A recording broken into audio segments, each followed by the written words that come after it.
Talk for fun YouTube channel में आपका स्वागत है, जहां हर हफ्ते मिलती है आपको एक नई रहस्यमयी कहानी। आज हम लेकर आए हैं द अनएक्सपेक्टेड कॉल, एक ऐसी कहानी जो आपकी सोच को हिला देगी। तो आराम से बैठ जाइए, लाइट्स बंद कर दीजिए और ईयरफोन लगा लीजिए, क्योंकि कहानी अब शुरू होती है।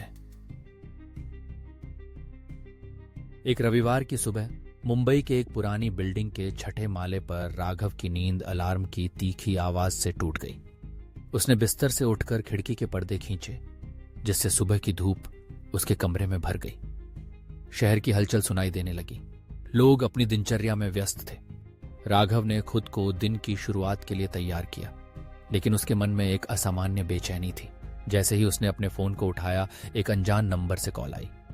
फोन उठाते ही दूसरी ओर से एक गहरी आवाज सुनाई दी। मैं तुम्हें देख सकता हूं, क्या तुम तैयार हो? इस वाक्य ने राघव के दिल की धड़कनें तेज कर दी। उसने सोचने की कोशिश की कि यह कॉल किसकी हो सकती है, लेकिन उसके मन में केवल एक नाम घूम रहा था, नेहा। नेहा, जो उसकी जिंदगी का एक अहम हिस्सा थी, उसका पहला प्यार। राघव ने अपने अतीत में झांका, जहां नेहा के साथ बिताए गए यादगार लम्हे ताजा हो गए। उनकी पहली मुलाकात, पहली फिल्म, पहली बार हाथ पकड़ना, सब कुछ उसकी आंखों के सामने घूमने लगा।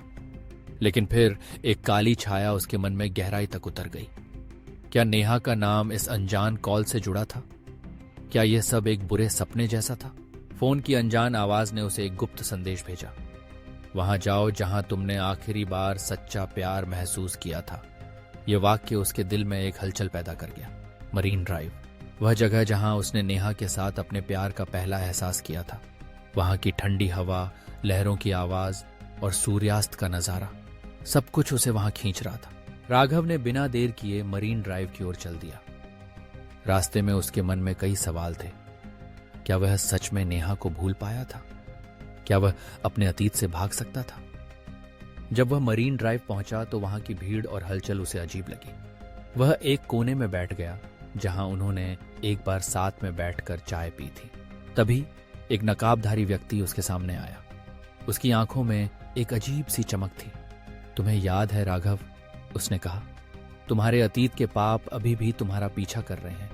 राघव का दिल तेजी से धड़कने लगा। क्या तुमने कभी सोचा है कि नेहा की मौत एक दुर्घटना नहीं थी? यह तुम्हारी लापरवाही का परिणाम था। यह सुनकर राघव के मन में हलचल मच गई। उसे अपने अतीत का सामना करना पड़ा। वह याद करने लगा कि कैसे उसने नेहा की बातों को अनसुना किया था, कैसे वह हमेशा अपने काम में व्यस्त रहता था। क्या उसने सच में नेहा को खो दिया था? क्या उसकी लापरवाही ने उसे इस स्थिति में पहुंचाया? नकाबधारी ने उसे एक अंतिम विकल्प दिया, कन्फेस या डिसअपियर। राघव के सामने एक बड़ा सवाल था। क्या वह अपने किए पर शर्मिंदा होकर सच का सामना करेगा, या फिर डर के साए में छिप जाएगा? उसके मन में नेहा का चेहरा घूमने लगा। क्या वह उसे और उसके प्यार को धोखा दे सकता था?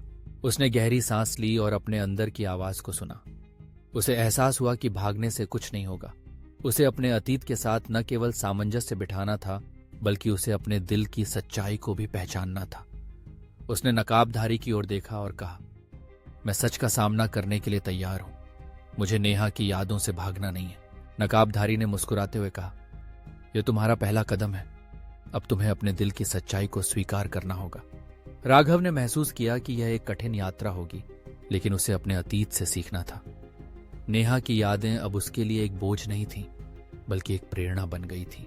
उसने मरीन ड्राइव पर बैठकर ठंडी हवा को अपने चेहरे पर महसूस किया।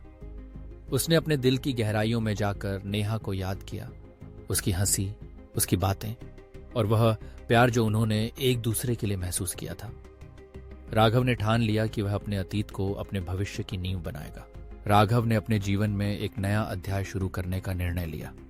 उसने अपने काम में सुधार लाने, अपने रिश्तों को मजबूत करने और अपने अतीत से सीखने का संकल्प लिया। नेहा की यादें अब उसे कमजोर नहीं करेंगी, बल्कि उसे और मजबूत बनाएंगी। इस तरह राघव ने अपने अतीत को स्वीकार किया और अपने भविष्य की ओर बढ़ने का साहस जुटाया। उसने समझा कि जीवन में सच्चा प्यार कभी खत्म नहीं होता, बल्कि वह एक नई शुरुआत का आधार बनता है। अब वह अपने अतीत के भूतों से भाग नहीं रहा था, बल्कि उन्हें अपने साथ लेकर आगे बढ़ रहा था।